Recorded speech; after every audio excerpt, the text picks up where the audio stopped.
Morning, how are you, man? Lovely to see. How old are you? Because you look 28. I wish I was 20. I'm 33. I'm not far off. Do you do skin? Do you do skin product? Do you do? I moisturise. Do you? I'd be in touch with my feminine sides. Yeah, yes, I moisturise. I don't cleanse and tone, but I moisturise. Do you really? I didn't mean to start the interview that way. That's okay. At you, but there you go.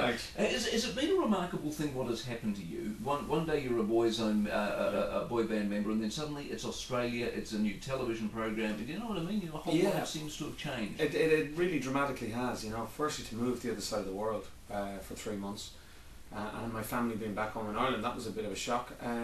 To also doing something almost out of my comfort zone. I mean, I'm not singing, I'm not performing, I'm a judge on a panel, you know. So yeah, it was a bit of a, you know, turn the tables for me. But great experience now. Really enjoyed the whole thing. And so you haven't moved to Australia per se, will you? No. Could you? I could. Should you? I could. You know, I very easily. It's the type of place I would live in the morning.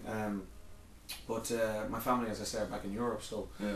I've got to go back. I have to get back. And do you talk to your kids often? I Skype them twice a day, so in the morning and at night. I Skype them because the time changes. Obviously, you know, they're getting up, I'm going to bed, vice versa. And are they interested? Because I find with my children that sometimes they're just not interested. You know what I mean? Yeah, You're totally. doing them at the right time and or the wrong time. And they're getting ready for school or just tired and they just want to go to bed or whatever. Yeah, no, we try and, you know, we have good conversations. We do, you know, and they love the X Factor and they want to know what's going on with the show. So, you know, those little bits of, you know, information keep them going. Really, the boy. Where are we at with the boy band? Where are we at with that? Because like next year was supposed to be the year, wasn't it? You were going to focus on them and. Yeah, well, we got back together 3 years ago. We formed 17 years ago, and then we broke up in 2000, and we got back together 3 years ago, and then we lost Stephen last October. He passed away, so that's kind of put everything on its head. We're touring February, March, but I really don't know what that's going to be like, and this could be the last thing we ever do together because it just doesn't feel real anymore. Oh, really? Yeah, but Stephen gone, I don't know. It just seems to, you know, it's not the band it was. And the other band members feel the same way. You know, we're in limbo land at the moment. Yeah, we don't know what we're going to do. You know, I guess we'll take this tour on board and see how February, March goes, and you know, it might be the last thing we do as a band. What's your gut feel?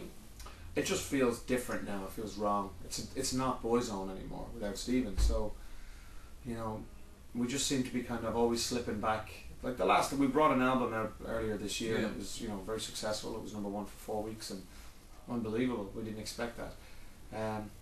And he was on that album because we already had recordings. But now going forward, it's just we're going to be living in the past constantly. We can't move on as a band, and that somehow doesn't really sit well for me. So you'll see how it goes. Yeah. Mind you, do you need the band? Well, my solo career's been, you know, very successful, thank God. But it's not that I need the band for anything more than my friends, my brothers. You know, that we're very close, and you know, we need each other. You know, I miss them in my life when they're not around. So yeah, it can be tough. This duets album, yeah. How did that all come together? Because I mean, one of them's at Madison Square Garden. So, yeah, so some of them are like from about 6-7 years ago. The Elton duet.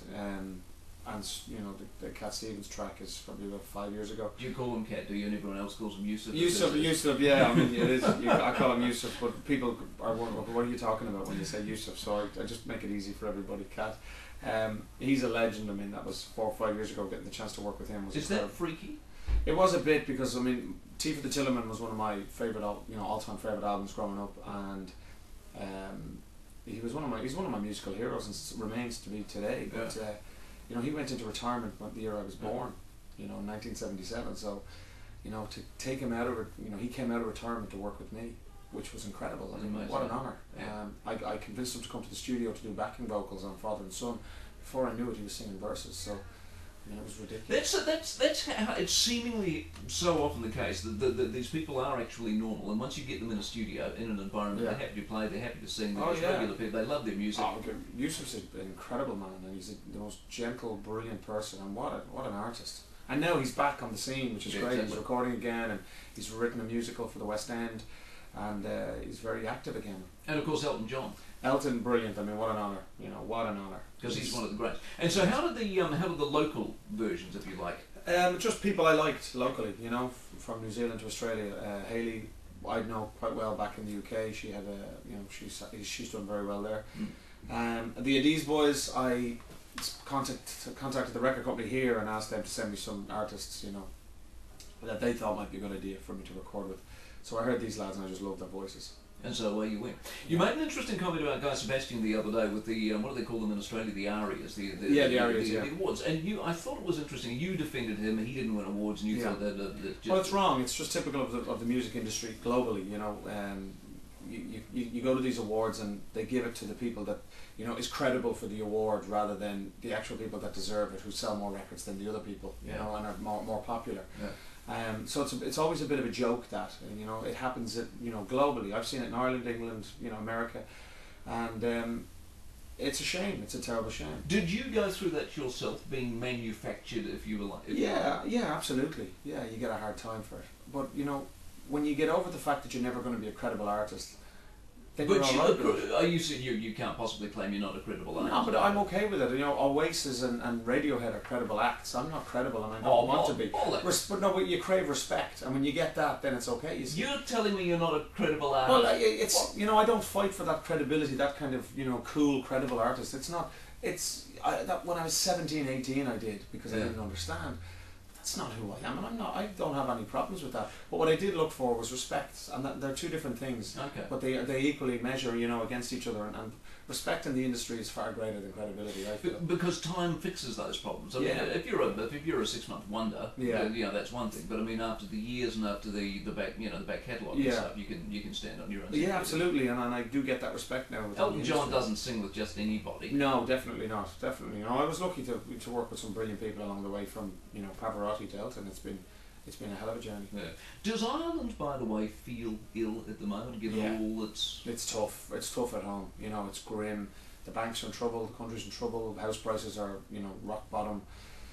People are on their knees. Companies and businesses are closing. It's very sad. It's really, really tough. And we're going to see what we saw in the 80s. We're going to see a lot of people leaving the country, young people, to emigrate to Australia, New Zealand, America, to get jobs. Unemployment's at an all-time high. And yet it was once, not that long ago, it was as good as it got. Yeah, I think it was a false economy,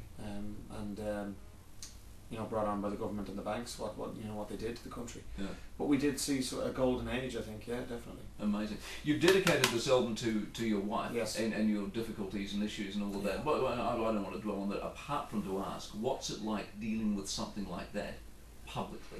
Well, I lost my mother 12 years ago to cancer, and that was bizarre. That was bizarre to publicly grieve, I guess. And I guess my skin got pretty thick through that. And I've been through a couple of things along the way, but this was full on. I've never known it. Like, I mean, 15, 16 photographers sitting outside your house morning, noon and night, sleeping out there. You know, it was ridiculous. It was, you know, but that's society today. It was very, very hard. And I'm, you know, to bring that pain upon my family is something I'll never forgive myself for, but you keep moving. And that's good. Is it right now? Is it? We're working on it. We're trying. We're figuring it out. I mean, you know, you make mistakes and you try and resolve them, you try and fix them and fix yourself along the way. Well, I wish you all the best with that. I wish you all the best with the album as well. Cheers, God bless.